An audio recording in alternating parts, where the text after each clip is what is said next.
ಒಂದ್ ಕಡೆ ಹಣ ಮತ್ ಇನ್ನೊಂದ್ ಕಡೆ ಬುದ್ಧಿ ಇದ್ರೆ ನೀನ್ ಯಾವ್ದನ್ನ ಆಯ್ಕೆ ಮಾಡ್ತೀಯ ಗುಂಡ? ಹಣ. ತಪ್ಪುತ್ರ.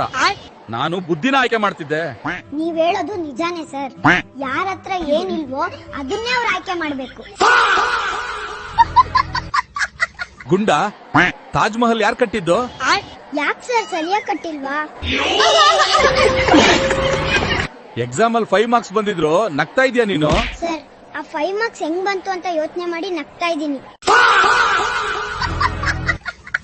ನಿನ್ನ ಅಪ್ಪ ಅಮ್ಮ ಏನ್ ಮಾಡ್ತಾರೆ ಗುಂಡ?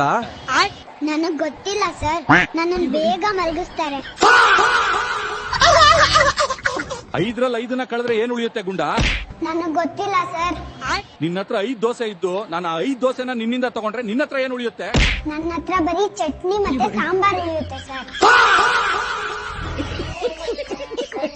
ಗುಂಡ, ಕ್ಲಾಸಲ್ಲಿ ನಿದ್ದೆ ಮಾಡ್ತಿದ್ದೇನೋ? ಇಲ್ಲ ಸರ್, ಅದು ಗುರುತ್ವಾಕರ್ಷಣೆ ಶಕ್ತಿಯಿಂದ ತಲೆ ಕೆಳಗ್ ಬೀಳ್ತಾ ಇದೆ.